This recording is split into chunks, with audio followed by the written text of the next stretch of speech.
Over 2,000 years ago, ancient Chinese scholars observed the changing patterns in our natural world, the climate, the turning of the seasons, and astronomy. The scholars measured and divided the sun's annual movements into 24 equal parts, creating the 24 solar terms, which were used to govern agriculture in ancient China. Even to this day, this invention still guides the lives and traditions of hundreds of millions of Chinese people. Towards the end of September, it's the autumn equinox time. Day and night are equally long. Summer and winter are equally far apart. Farmers are busy bringing in the harvest, and every mid-autumn festival, families get together for a bit of moon worship.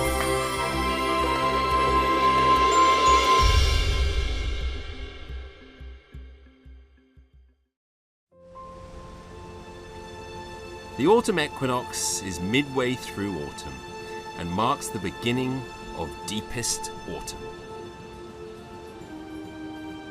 The most obvious change is in the color of the trees.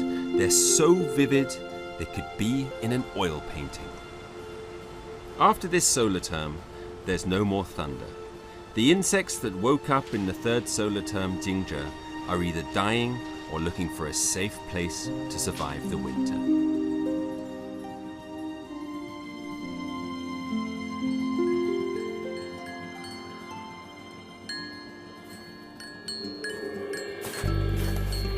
Dunhuang is in northwestern China, in a transitional region between Badain-Jaran and Taklamakan deserts.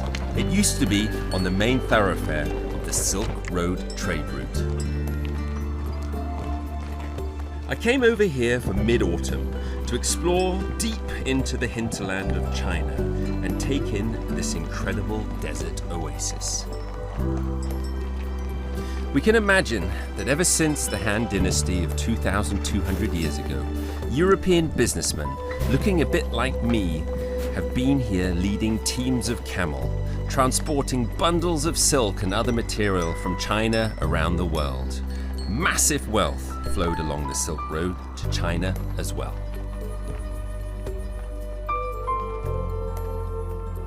China at the time was one of the chief trading nations of the world. Now, Dunhuang has lost its pivotal position in global trade.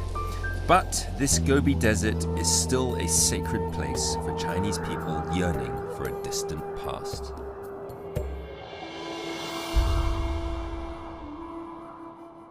There's a rhyming couplet for this season. When days and nights are just as long, hard work just goes on and on. Cropping cycles are the farmer's #1 concern. So the solar terms are extraordinarily clear on planning. And it is set that autumn equinox is when Dunhuang farmers will harvest their cotton. 敦煌这个地方热量充足，降雨很少，是非常有利于棉花生长。特别像是敦煌周边的沙漠，水资源非常紧缺，而且棉花相对于其他作物还是比较抗旱、抗炎，所以在周边缺水盐碱地。作为这个棉花来说，它是一个很好的一个替代这个作物。Dunhuang is surrounded by desert, so drought and water shortage is pretty common. Because of or in spite of this, it has become an important base for cotton production. This makes me think back to the Xiaoman solar term in Shengze, where there was copious amounts of rain. And the silkworms thrived, raising a whole industry of silk production. Huge differences in regional climate have not limited Chinese creativity over time. For thousands of years, silk and cotton have warmed the backs of Chinese people in different parts of this vast land. Their inventions lie in a key climatic difference between north and south. 我就爱这个东西，棉花会给我一种回忆，让我想到小孩的时候。我做了这么20多年棉花，刚开始做这个科研的最初的时候呀，我觉得这个农民棉花的产量很低，像这每日之上他结的果桃很少，那时候的产量不到现在的1半。我们把这个通过这个品种选育，一个品种7、8年甚至20年的品种，减少这个灌水量，提高棉花的品质与产量。我们做科研主要就是呢，让他们高高兴兴的种棉花。This is one of the most important cotton production sites in China, and it is also the largest colored cotton testing station in the country. Station Master Feng Keyun is in charge. 这边还有不同的品种是吧？对，咱们可以不前去看看。到这就可以。哦，这种的。就是这个棉花呢，长出来以后，它纤维长出来，它自己就本身带有自己的颜色，不需要染色。染色需要大量的水，浪费水资源。随着咱们这个有机环保低碳的这个国家这个政策的推行呢，它有很大的发展潜力的。只要出口的纱线，把它纺成线以后，出口的过。目前每亩地比普通白棉，每亩是增加纯利润可以增加到500元。这敦煌现在已经有1万亩的基地，目前就是国内来说是绿色棉，这个绿棉是国内最大的一个生产基地。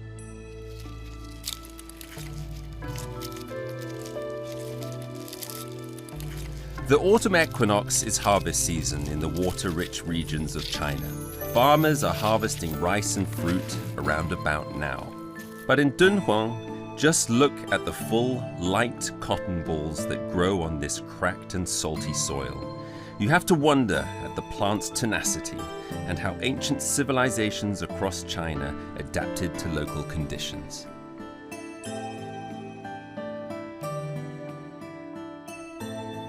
Having said that, cotton doesn't actually come from here. More than 1,500 years ago, it was brought into the country by camel caravan, trundling along the Silk Road, introduced to Dunhuang from India and Arabia. 1,500 years later, cotton makes up to 70% of crops grown here. 60% of farmers' income is in some way connected to cotton.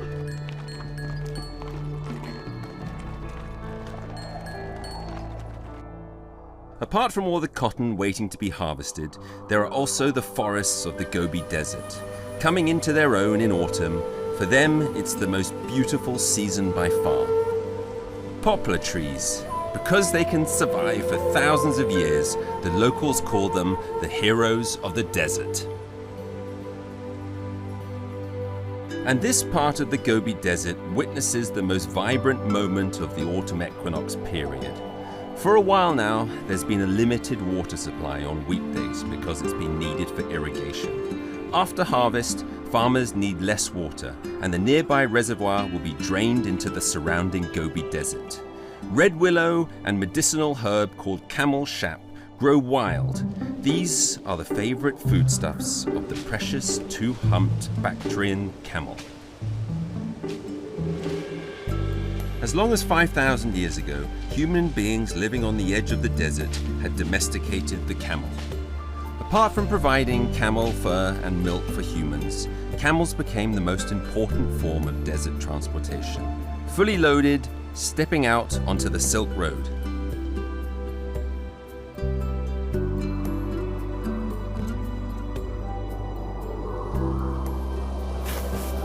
When the first batch of cotton seeds and many other precious materials were loaded onto the back of a camel and driven along the endless Silk Road, human civilization opened a whole other chapter. And now, China has the fastest trains in the world, massive world-beating airports, and there's really no need to use camel caravans anymore. But in Dunhuang, the locals still keep up the tradition of having camels.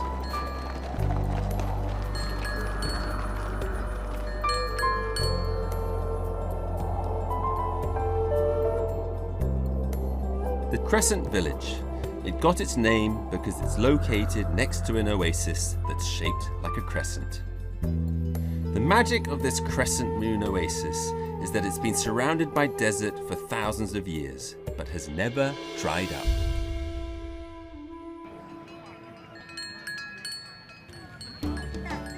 It looks like every villager in the Crescent Village is an expert in raising camels. Every tourist season, the camels in the village become the main means of transportation in Dunhuang. Thousands of tourists come here. Almost everyone wants to ride a camel, to get a feel for what crossing the desert Silk Road is really like.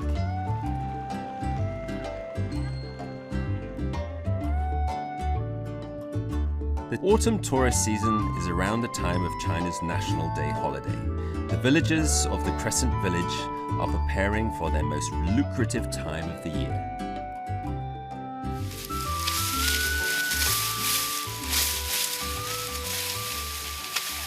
这个长得像玉米，但是好像没什么玉米呢啊。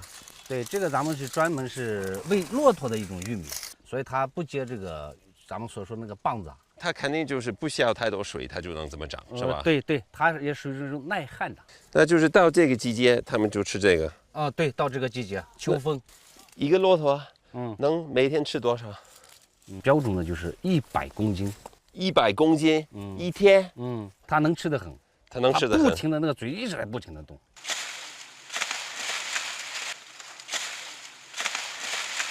人多，骆驼也多，对，水少。国庆的时候，有一天达到4万人，骆驼的数量就是那样的。不能再加骆驼吗？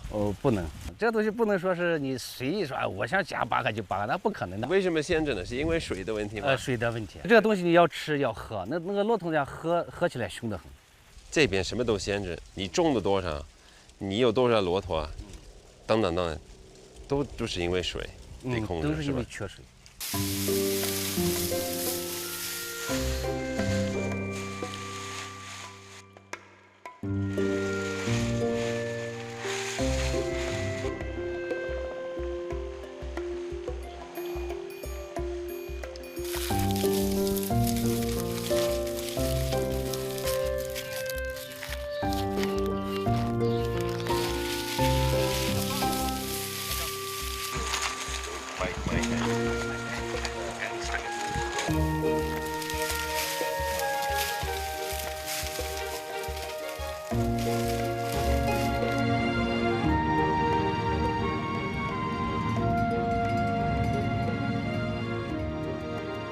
那么多骆驼，它都属于是谁的呢？月牙全村，全部农户的，你没看它这个是吧？它都有号的。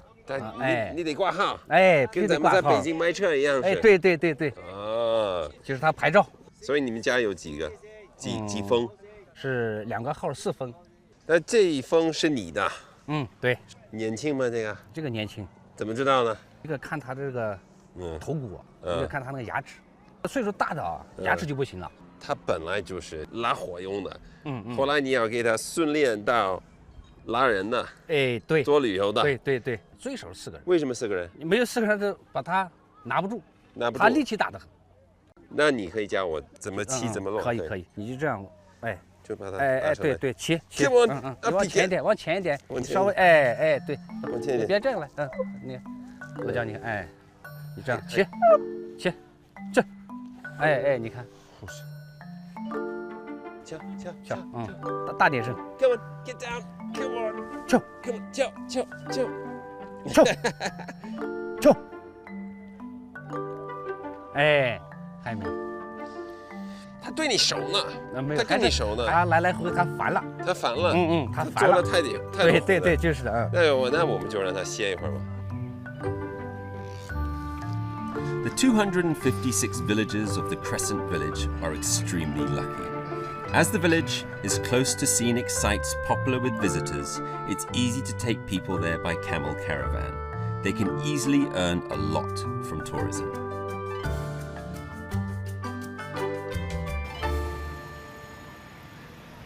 Regardless of the farmers who grow cotton, or the camel herders making good business from visitors, or the many tourists who come from all over the world, camels have long been a symbol of Dunhuang.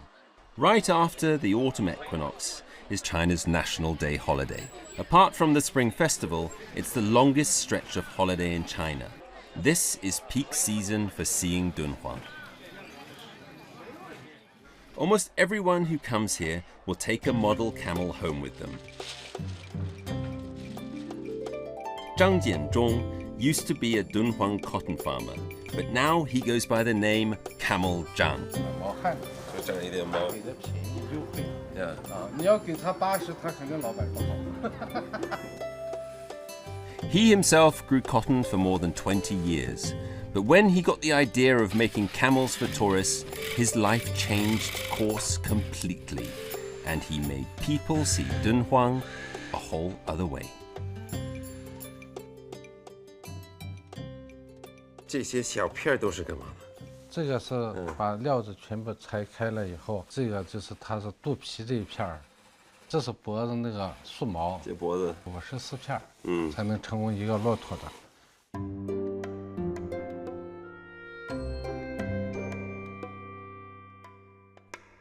In order to meet the needs of his customers, Zhang Jianzhong designs 36 kinds, all different styles of camel craft. The workshop is preparing for the National Day holiday following the Autumn Equinox by making masses of model camels to sell.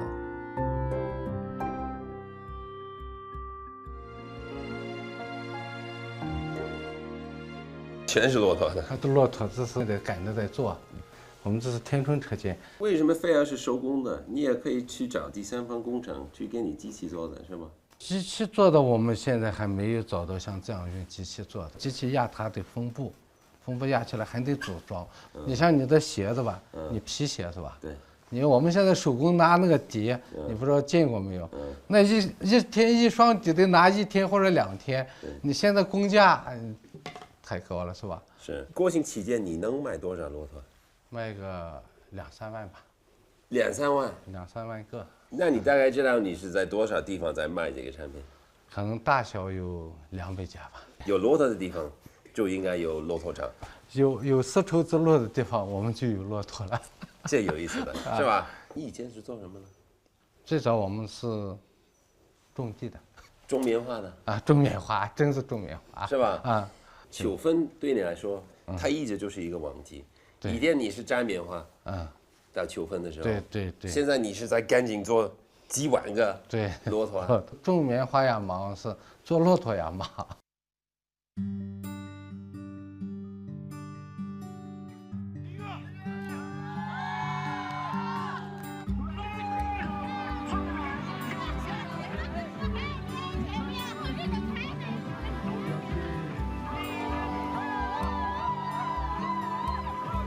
Autumn is for harvest, beautiful, full of life, passionate even.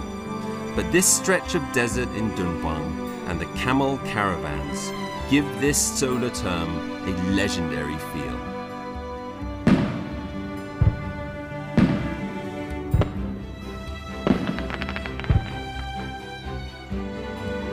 On the way back, we see the poplar trees again. The wind is still whistling in my ear. It's hard to imagine how determined people had to be to travel here over 2,000 years ago. Treading these sand-swept paths, carrying the most incredible goods, encountering hardships and obstacles, traveling from grotto to grotto, they brought riches to Dunhuang and made this the place to do business at the Autumn Equinox solar term.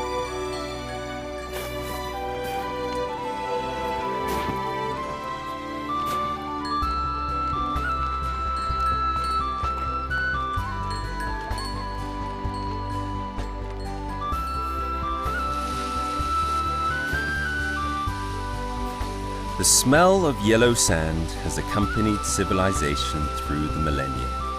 Here, I've seen the power and tenacity of life in the desert.